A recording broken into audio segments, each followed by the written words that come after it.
Inter second year నానిటేళ్ళలో 3వ పాఠం వాంగ్మయ Kireeti Korlapati. Walk plus మయము వాంగ్మయం అంటే సాహిత్యానికి ఒక కిరీటం వంటి వారు కొర్లపాటి వారు, కొర్లపాటి శ్రీరామూర్తి గారు. ఈరోజు ఆయన గురించి తెలుసుకుందాం.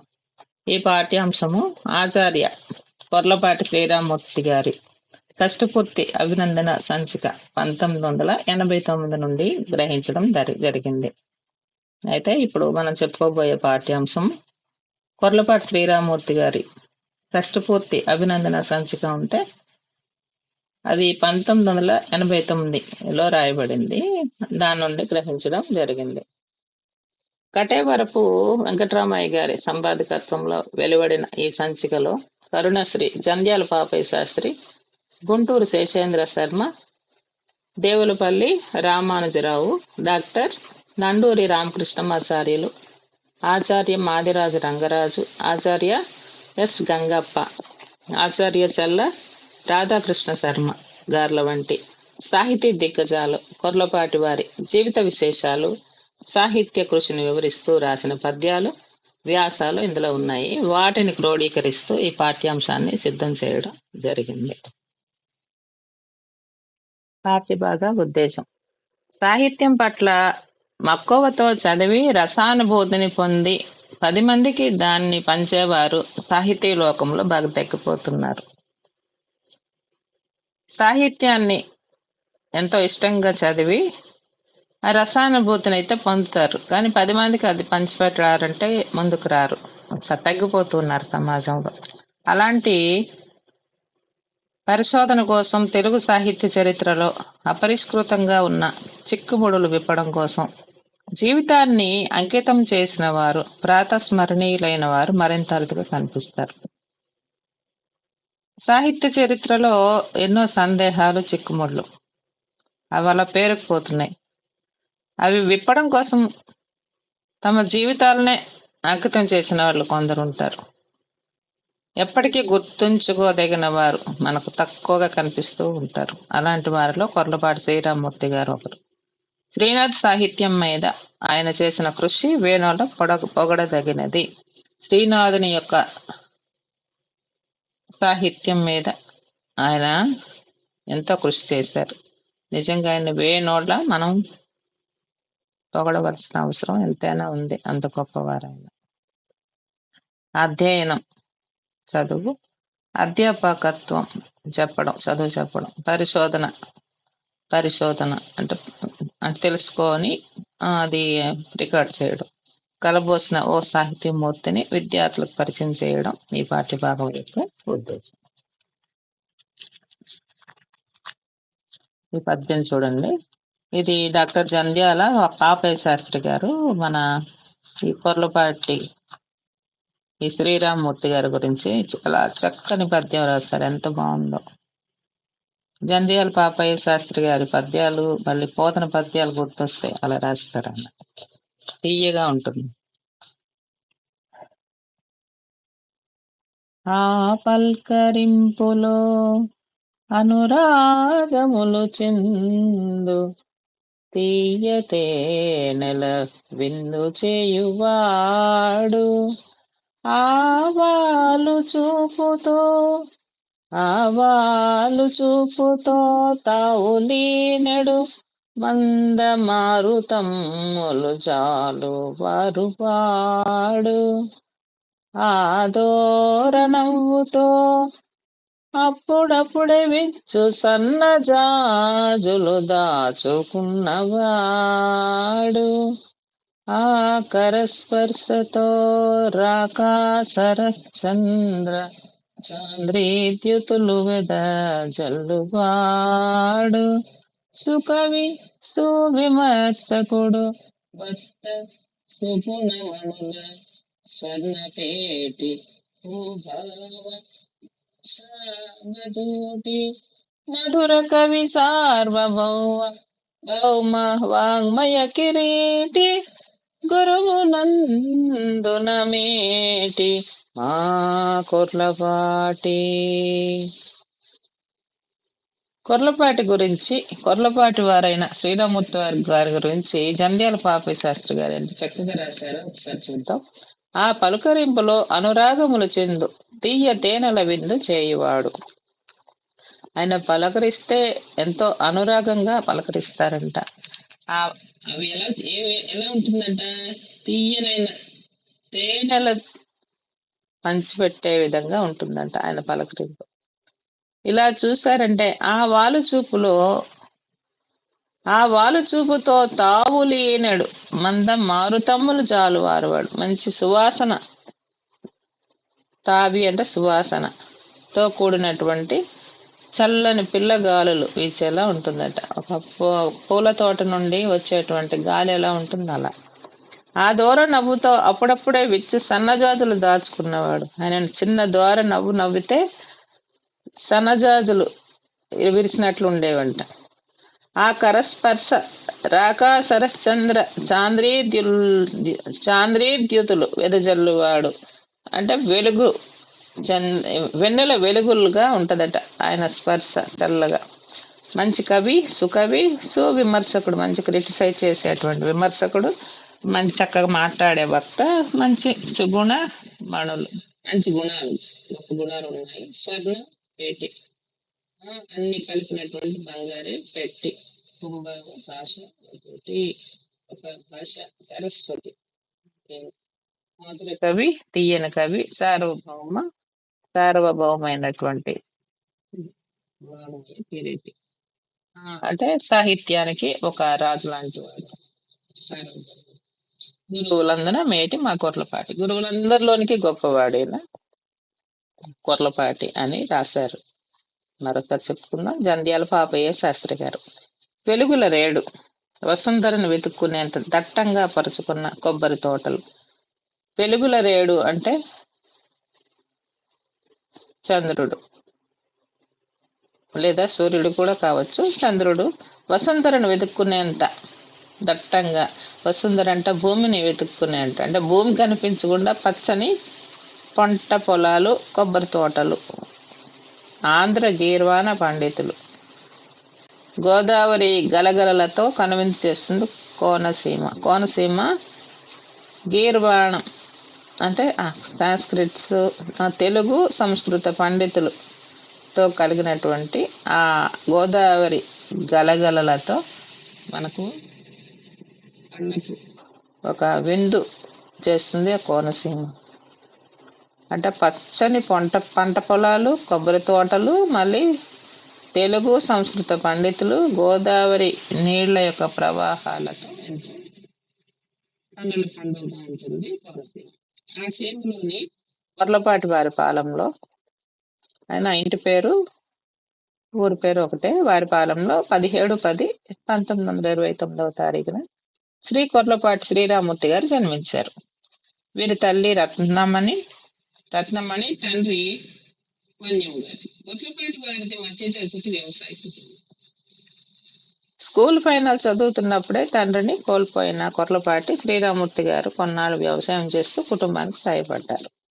శ్రీరామూర్తి గారి తాత, తండ్రులు జ్యోతిష్ శాస్త్ర పండితులు కావడంతో కొన్నాళ్ళు కొర్లపాటి వారు కూడా జ్యోతిష్యం చదువుకున్నారు.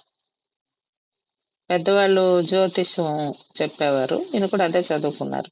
కాలం కాస్త కలిసి వచ్చాక కాకినాడలో పిఠాపురం మహారాజా వారి కళాశాలలో చేరి ఇంటర్మీడియట్ పూర్తి చేశారు.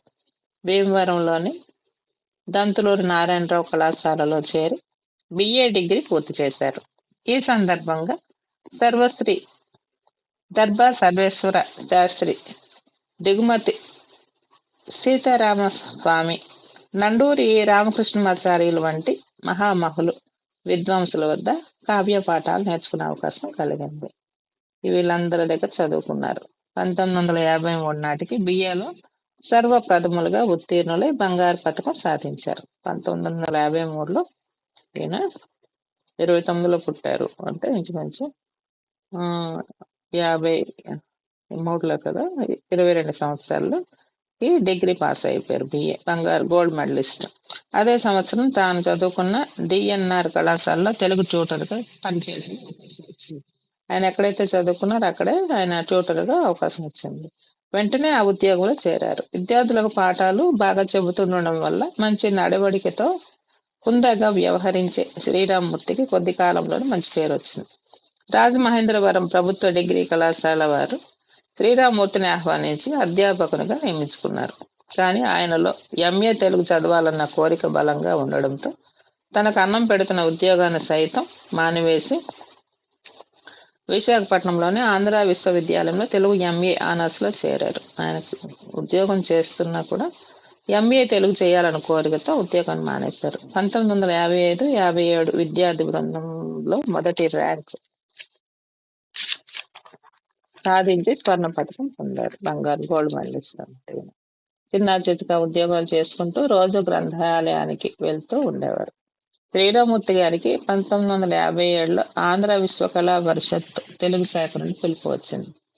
అధ్యాపకత్వం అనేది ఎన్నో జన్మల పుణ్యం అని భావించి కొర్లపాటికి ఆచార్యుల ఆశీస్సులతో అధ్యాపక ఉద్యోగం వచ్చింది. కొర్లపాటి వారు సెలవు తీసుకోకుండా విద్యార్థులకు పాఠాలు చెప్తూనే 1965 నాటికి శ్రీనాథుని సాహిత్యం అనే అంశం మీద పిహెచ్డి పూర్తి చేసి డాక్టరేట్ పొందారు. శ్రీనాథుడు సాహిత్యం అనే అంశం తీసుకొని ఆయన పిహెచ్డి చేశారు. ఆంధ్ర విశ్వవిద్యాలయంలో వివిధ హోదాలలో విశేష సేవలు అందించిన కొర్లపాటి వారు 1976లో శ్రీనాథుడు ఈశ్వరార్చన కళాశీరుడు అనే సిద్ధాంత గ్రంథం రాశారు. కాశీఖండం, భీమఖండం, శివరాత్రి మహోత్సవం లాంటివి రాశారు కదా శ్రీనాథుడు. అందువల్ల అవన్నీ తీసుకొని శ్రీనాథుడు ఈశ్వరార్చన కళాశీలుడు అనే సిద్ధాంత గ్రంథం కూడా రాశారు. ఈ పరిశోధన గ్రంథం శ్రీనాథం మహాకవి యొక్క అశేష శ్రీ వైభవాన్ని లోకం ముందు ఆవిష్కరించింది. అయితే మన శ్రీనాథుడు భోగాలు అనుభవించాడు అని ఇంకా ఏవో చెప్పుకుంటారు. కానీ మరి ఆయనలో ఉన్నటువంటి ఆయన సాహిత్యంలో ఉండే గొప్పతనాన్ని, ఈశ్వరుని గురించి ఆయన ఎంత చక్కగా రచన చేశారనేది లోకానికి తెలిసేలా ఈయన కృషి చేశారు. పండితోత్తముల ఆమోదం పొందింది ఆ గ్రంథం. ఈ గ్రంథమే కొర్లపాటి వారికి ఆంధ్ర విశ్వవిద్యాలయం తెలుగు శాఖలో మొట్టమొదటి డీలిట్ పట్టాను అందించింది. అయితే ఆ గ్రంథమే ఆయనకు ఆంధ్ర యూనివర్సిటీలో మొట్టమొదటి డాక్టర్ ఆఫ్ లిటరేచర్ అనే పట్టాన్ని అందించింది. ఆ సంఘటన మేధావుల దృష్టిని ఆకర్షించింది. విశ్వవిద్యాలయంలో విద్యార్థులకు పాఠాలు చెప్పడంలో ఆచార్య కొర్లపాటి శ్రీరామూర్తి వారికి ఉన్న నేర్పు, ఓర్పు, దక్షత, దీక్ష అసాధారణమైనవి. పిల్లలకి ఎలా పాఠాలు చెప్తారంట? ఎంతో నేర్పుగా, నైపుణ్యంతో, ఎంతో పేషెన్స్ ఉంటాయి, ఓర్పు, ఎంతో బాధ్యతగా, దీక్ష దానిలో లీనమైపోయి చెప్తారు, ఎంతో దీక్షతో. ఆయన శరీరంలో అణువణువు పరిశోధన దృక్పథం జీర్ణించుకుపోయింది. ఎప్పుడు ఏదో కొత్త విషయం తెలుసుకోవాలని పరిశోధన చేయడం ఆయన అణువణువున అదే ఉంటుంది. వివిధ గ్రంథాలయాల్లో, ప్రాచ్య పరిశోధనాలయాల్లో ఆవిష్కృతంగా, అజ్ఞాతంగా చాలా గ్రంథాలు బూజుపట్టిపై ఉండడాన్ని చూసి ఆయన వేదన చెందేవారు. గ్రంథాలయాల్లోని, ప్రాచ్య పుస్తక భాండాగారాల్లోని అలాగా అజ్ఞాతంగా ఎవరు చదవకుండా మూలపడిపోతున్నటువంటి ఆ గ్రంథాల గురించి ఆయన ఆవేదన చెందేవారు. తాళపత్ర గ్రంథాల పరిస్థితి మరింత ఆందోళన కలిగించే విధంగా ఉండేది. తాటి ఆకుల మీద రాసేవారు కదా, అవి కూడా మరి వెలుగు చూడట్లేదని మరీ బాధపడేవారు. అలాంటి వాటిని వెలుగులోకి తీసుకురావాలని, వాటిలోని విజ్ఞానాన్ని నేటి తరాలకు పంచాలని విద్యార్థులకు పదే పదే చెప్పేవారు. తాను స్వయంగా తంజావూరు వెళ్ళి అక్కడ సరస్వతి మహల్లో అపరిష్కృతంగా పడి ఉన్నటువంటి ప్రబంధ శిరోమణి, ప్రబంధ రత్నాకరం అనే 2 గ్రంథాలను పరిష్కరించారు. ప్రబంధ శిరోమణి అని ఒకటి, ప్రబంధ రత్నాకరం అనే 2 గ్రంథాలను ఆయన మళ్ళీ మళ్ళీ ప్రింట్ చేయడానికి తయారు చేశారు. వాటిని తానే చొరవ తీసుకుని ఆంధ్ర విశ్వవిద్యాలయ ముద్రణాలయంలో ప్రచురింపు చేశారు. వాటిని పరిష్కరించి అంటే వాటిని రాయడం అనమాట, చక్కగా తయారు చేసి ప్రచురింప చేశారు.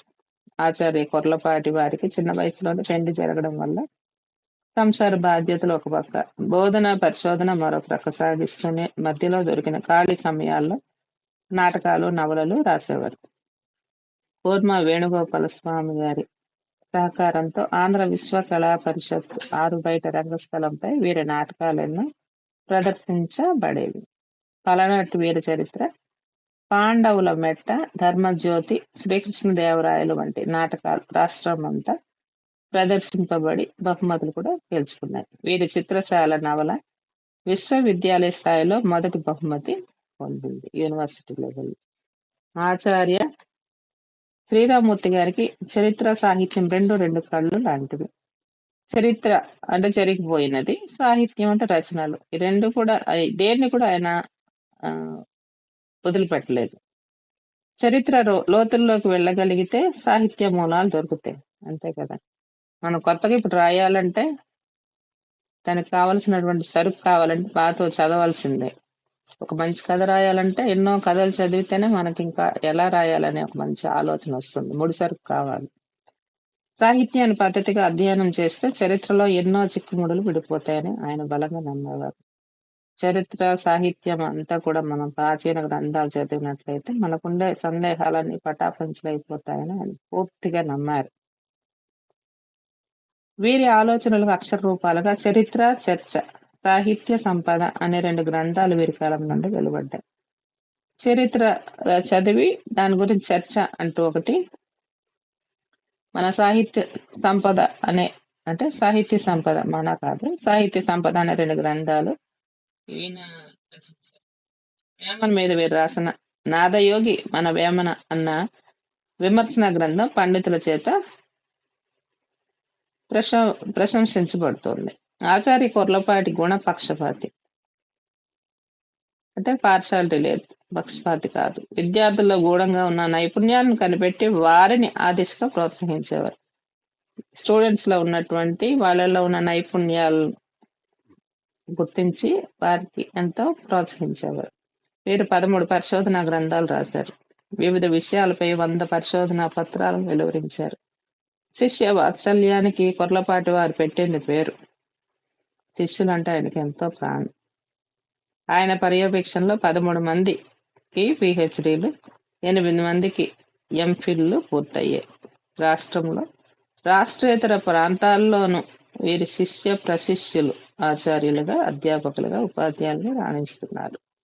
ఈయన శిష్యులందరూ కూడా ఆ శిష్యులు ఇతర దేశాల్లోని వేరు వేరు విశ్వవిద్యాలయాల్లో వాళ్ళు గొప్ప వాళ్ళుగా, ప్రొఫెసర్లుగా రాణిస్తున్నారు. ఇంటర్మీడియట్, డిగ్రీ, పీజీ పాఠ్యాంశ నిర్ణయ విషయ నిపుణులుగా, ఇంటర్, డిగ్రీ, పీజీ పాఠ్య పుస్తకాలు తయారు చేసి సబ్జెక్ట్ ఎక్స్పర్ట్గా, విషయ నిపుణులుగా, విజిటింగ్ ప్రొఫెసర్గా, యూనివర్సిటీ బోర్డ్ ఆఫ్ స్టడీస్ సభ్యునిగా, యూజీసీ విషయ నిపుణులుగా, ఆంధ్రప్రదేశ్ సాహిత్య అకాడమీ సభ్యులుగా, ఇంకా అనేక రకాల పదవుల్లో ప్రభుత్వం చేత నియమించబడి సమర్థవంతంగా, నిజాయితీగా సేవలు అందించారు. విజిటింగ్ ప్రొఫెసర్ అంటే గెస్ట్ ప్రొఫెసర్ అనమాట. University of board to studies సభ్యుడిగా, యూజీసీ కూడా విషయ నిపుణులు ఉంటారు అందులోని. సాహిత్య అకాడమీ అంటే ఆంధ్రప్రదేశ్ సాహిత్య అకాడమీ సభ్యులు కూడా పనిచేస్తారు. ఆచార్య శ్రీరామూర్తి గారి సారథ్యంలో ఆంధ్ర విశ్వ కళా పరిషత్ తెలుగు శాఖ స్వర్ణోత్సవం 50 వసంతాలు వేడుక జరుపుకున్నది. వీరు తెలుగు శాఖ అధ్యక్షులుగా అంటే హెడ్ ఆఫ్ ద డిపార్ట్మెంట్ తెలుగులో ఉన్న రోజుల్లో రాష్ట్రమంతటా పోతన పంచసతి ఉత్సవాలు ప్రారంభమయ్యాయి. పోతన పంచసతి అంటే 500 సంవత్సరాలు పూర్తయ్యాయి. ఇంత పెద్ద ఆంధ్ర విశ్వవిద్యాలయంలో పోతన గారికి గౌరవం జరగడం లేదని అభిమానధనుడైన కొర్లపాటి వారు భావించారు.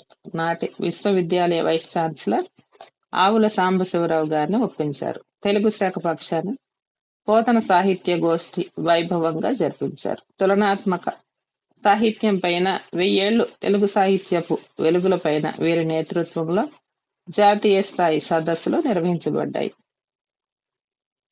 ఇటువంటి సదస్సులు తక్కువగా ఆ రోజుల్లో ఉండేవి. ఉత్తమ విమర్శకులుగా, పరిశోధన పరమేశ్వరులుగా, సహృదయులైన ఆచార్య శిఖామణిగా విద్యార్థులు పండితోత్తముల చేత వేనోళ్ల పొగడబడిన ఆచార్య కొర్లపాటి వారి షష్ఠి పూర్తి వేడుక విశాఖపట్నంలో అభిమాన కోటి సారథ్యంలో అంగరంగ వైభవంగా జరిగింది. 1989లో తెలుగు ఆచార్యులుగా ఉద్యోగ విరమణ చేశారు. వీరి ప్రతిభను గుర్తించిన ప్రభుత్వం 1990లో యూజీసీ ఎమిరిట్స్ ఫెలోగా నియమించింది. మరలా కొర్లపాటి వారు తనకిష్టమైన పరిశోధనా ప్రపంచంలో ప్రవేశించారు. 1991, 92లో వీరి కలం నుండి జాలువారిన తెలుగు సాహిత్య చరిత్ర 3 భాగాలుగా నేటికి పరిశోధక విద్యార్థులకు, ఉద్యోగార్థులకు కల్పతరువుగా ఉన్నాయి. కల్పతరువు అంటే కోరికలు తీర్చేది, ఏది కావాలంటే అలా. మరి పరిశోధక విద్యార్థులకు తర్వాత ఉద్యోగాలు చేయాలన్నా కూడా అంటే కాంపిటేటివ్ ఎగ్జామ్స్ కూడా ఎంతో కల్పతరువులాగా ఉపయోగపడుతుంది ఈ పుస్తకాలు. మూడు రాస్తారు కదా, 3 భాగాలుగా. 2004లో సాహిత్య మంజరి పేరుతో వీరి పరిశోధన సంపుటి ప్రచురించబడింది. పరిశోధన సంపుటి అనేది సాహిత్య మంజరి పేరుతో ప్రచురించడం జరిగింది. వీరు 2005లో సమత నటన అనే సాంఘిక నాటకాలను రాశారు. అజో విభో కందాళం ఫౌండేషన్ వారు ఇచ్చే ప్రతిష్టాత్మక జీవిత సాఫల్య పురస్కారాన్ని ఆచార్య శ్రీరామమూర్తి గారు తమ అర్ధాంగి వెంకటరమణమ్మ గారితో కలిసి విజయనగరంలో అందుకున్నారు. ఆకాశవాణిలో వీరు చేసిన వందలాది ప్రసంగాలు, పత్రికల్లో రాసిన వందలాది వ్యాసాలు ఎందరికో స్ఫూర్తినిచ్చాయి. అవిశ్రాంతంగా సాహితీ యజ్ఞం చేసిన ఆచార్య కొర్లపాటి శ్రీరామమూర్తి 26/7/2011లో పరమపదాన్ని చేరుకున్నారు. అయితే జూలై 26వ తారీఖున 2011లో కీర్తిశేషులయ్యారు. ఇక్కడ ఆయన కొర్లపాటి శ్రీరామమూర్తి గారు వాళ్ళ అతని భార్య ఫోటో ఉంది చూడండి. 2 క్వశ్చన్స్ ఉన్నాయి ఇందులో. ఆచార్య కొర్లపాటి శ్రీరామమూర్తి గారి బాల్యం, విద్యాభ్యాసం, ఆయన ఎక్కడ పుట్టారో, తల్లిదండ్రులు లాంటి విషయాలు, తర్వాత విద్యాభ్యాసం ఎలా జరిగింది అని. ఆచార్య కొర్లపాటి శ్రీరామమూర్తి గారి వ్యక్తిత్వం ఎటువంటిది, సాహిత్య కృషి వివరించండి. అంటే ఇక్కడ ఏం రాస్తాము, ఆయన ఇటువంటి వారి వ్యక్తిత్వం ఎటువంటిది, తర్వాత అంటే విద్యార్థులకు తన పాఠాలు చెప్పడం అయితేనేమి, చరిత్ర సాహిత్యాలు వెలికి తీయడం, పరిశోధన దృక్పథం, ఇవన్నీ రాస్తాము. సాహిత్యం కోసం ఆయన ఎటువంటి కృషి చేశారనేది కూడా ఇందులో రాయాల్సి ఉంటుంది. ఎమిరిట్స్ ఫెలో అంటే ఉద్యోగ విరమణ చేసిన విషయ నిపుణులు, శాస్త్రవేత్తలను ప్రభుత్వం గుర్తించి వారి సేవలను మరలా పొందడానికి తగిన గౌరవ వేతనం ఇచ్చి ఉద్యోగంలో కొనసాగిస్తుంది. వీరినే ఎమిరిట్స్ ప్రొఫెసర్ అని కూడా అంటారు. అయిపోయింది. 3 పాఠాలు ఉన్నాయి దీనిలో, నా డీటెయిల్లో. ఇది 3వ పాఠం కూడా చెప్పుకోవడం జరిగింది. అందరికి నమస్కారం.